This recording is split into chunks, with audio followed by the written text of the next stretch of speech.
अस्सलाम वालेकुम रहमतुल्लाहि व बरकातुहू।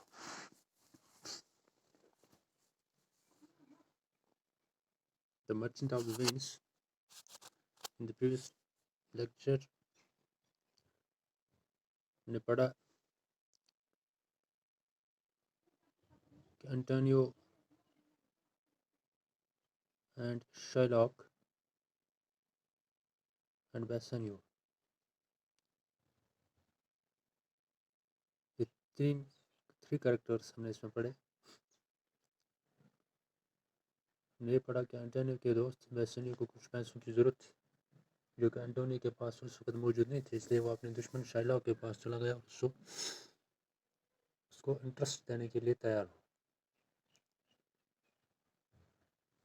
जहाँ पे वो शाइलॉक एंटोनियो जब शाइलॉक के पास चला जाता है अपने दोस्त को साथ लेके, तो शाइलॉक उसको वो कुछ बातें याद दिलाता है कि आपका और आपका बर्ताव, आपके दिल में जो नफरत है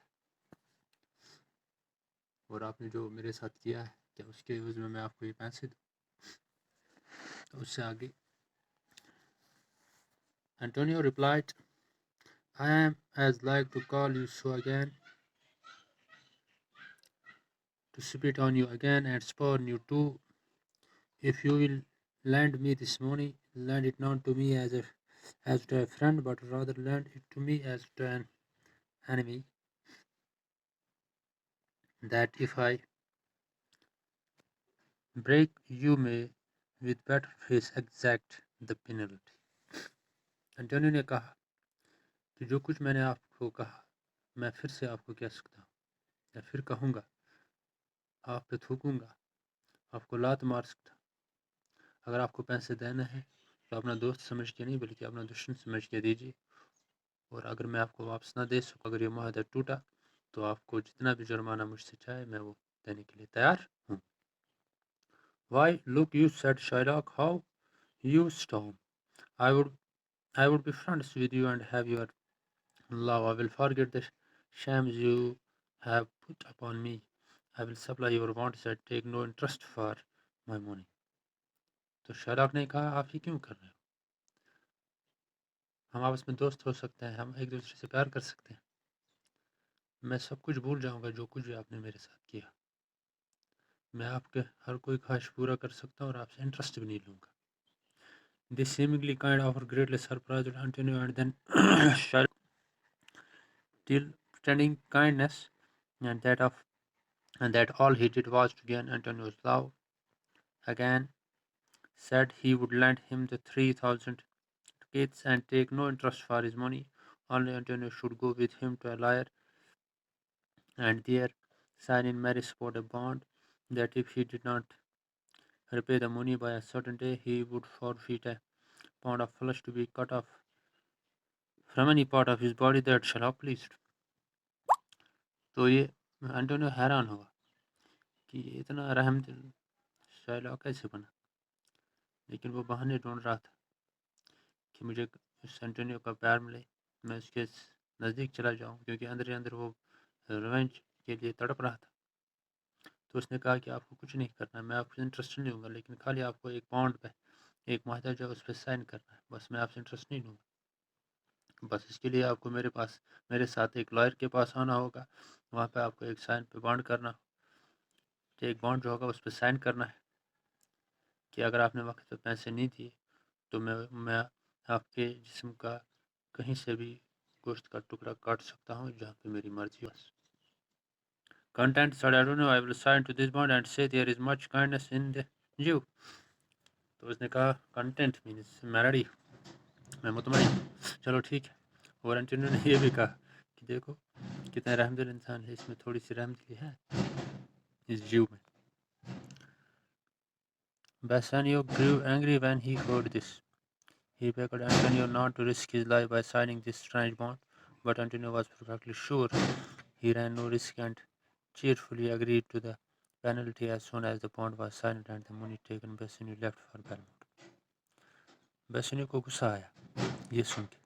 उसने एंटोनियो से कहा, नहीं यार ऐसा मत करो, अपनी ज़िंदगी को खतरे में मत डालो ये अजीब सा मुआवजे पे दस्तखत करके। लेकिन एंटोनियो ने कहा कि मैंने ठीक किया, मैंने कोई रिस्क नहीं ली। उसने उस पेनल्टी को तो उस पर खुशी से साइन किया। ठीक, जो ही ये बॉन्ड तैयार हुआ, पैसे उन्होंने लिए, तो बेसोनियो को पैसे देके वो बेलमोंट के लिए निकला। There he succeeded in winning the hand of Portia, who indeed fell in love with him the moment she saw him and was happy to ask her to marry him. A day was fixed for the wedding. जब बेसोनियो Belmont चला गया तो वहाँ पे उसने Portia का हाथ जीतने में वो कामयाब हुआ। देखते ही देखते एक दूसरे से को पहचान गए और एक दूसरे वो खुशी से शादी कर ली और जिसके लिए एक दिन भी मुकर्रर। But before the wedding there came a letter from Antonio bringing dreadful news. Antonio's ships had not been seen at sea, and since the 3 months mentioned in the bond had now passed, the Jew had filed a suit against Antonio claiming the penalty of a pound of flesh. Antonio wrote to say that before he died he wanted to see his dear Bassanio and beat. When Bassanio was returning to Venice to help Antonio, Portia gave him a ring and asked him to wear it always. Bassanio said he would certainly do so as soon as he left. Portia sent word to Bellanio, cousin of hers, later telling him of Antonio's situation and asking for his advice. Bellanio quickly sent his advice and also which Portia had asked for, with these clothes for herself and the clothes of Lyra's clerk for her maid. Portia set out for Venice. लेकिन शादी से पहले Antonio की letter आई जिसमें एक बुरी खबर थी। उसमें ये लिखा था कि एंटोनियो के शिप्स जिनको वापस आना था वो समुद्र पे नज़र नहीं आ रहे और 3 महीने जो टाइम दिया था शैलॉक वो भी ख़त्म हो गए। उसके साथ साथ जू जो था उसने एक दरखास्त पेश की अदालत में कि मुझे अपना जुर्माना चाहिए जो कि पाउंड ऑफ फ्लश। एंटोनियो ने उससे कहा कि मरने से पहले मैं बेसोनियो को देखना चाहता हूँ और उसको अलविदा करना चाहता हूँ। जब बेसोनियो और वेनस वापस आ रहे थे तो पोर्टिया ने उसको एक रिंग दी। बेसोनियो ने कहा कि जो ही वो निकला, Portia sent a word to Bellario. Portia ने बेलेरो को कुछ खत भेजा जो उसकी कज़न थी और लॉयर भी था और उसने एंटोनियो की हालत का उसको सब कुछ बताया और उससे कहा कि मुझे कुछ एडवाइस चाहिए। बेलेरो ने कुछ एडवाइस भेजी और लॉयर के कपड़े भी बेचे पोर्टिया पोर्टिया के लिए और किसी लॉयर के कपड़े और अपनी मेड को भी भेजा तो पोर्टिया वेनिस के लिए निकली। The trial of the case began at the court of the Duke of Venice in the presence of Bassanio and several other friends of Antonio. The Duke decided to wait for some time for Belero herself and her maid Nerissa in man's apparel, and putting on the robes of the counselor, she took Nerissa along with her as their clerk. Setting out immediately, they arrived at Venice on the very day of the trial. The case was just going to be heard before the senators in the Senate House when Portia entered. This High Court of Justice and presented a letter from Belero in which the learned counsellor wrote to Duke that he would have come himself to plead for Antonio, but he was prevented by sickness, and he requested that the learned young Dr. Belthor might be permitted to plead in his stead. The Duke granted, much wondering at the youthful appearance of the stranger, who was prettily disguised by her counselor's robes and her large wig. जो ही trial कार्रवाई शुरू हुई तो जो जज था, ठीक, in the presence of बेसोनियो and several other friends of Antonio, वहाँ पे कुछ बेसोनियो थे, बेसोनियो भी थे और एंटोनियो के कुछ दोस्त थे। ठीक, the duke decided to wait for some time for Bellario जिसको ये वहाँ पे कोर्ट में आना था तो उसने फैसला किया उसके लिए कुछ ठहरा जाए। पोर्टिया ने अपने आप को और अपनी नौकरानी नरीसा को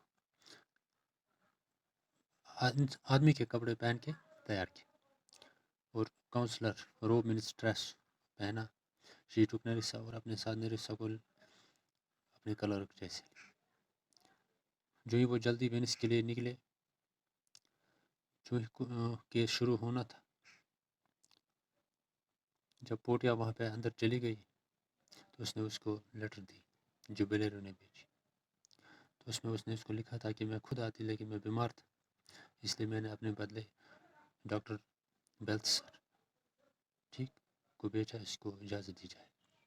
जो जज तैयार हुआ, ठीक, तो उस पर सब हैरान रह गए कि खूबसूरत और लार्ज विग पहनी हुई थी, नकली बाल, तो उसको केस लड़ने की इजाज़त दी गई। Thank you. इसे आगे कल पढ़ें।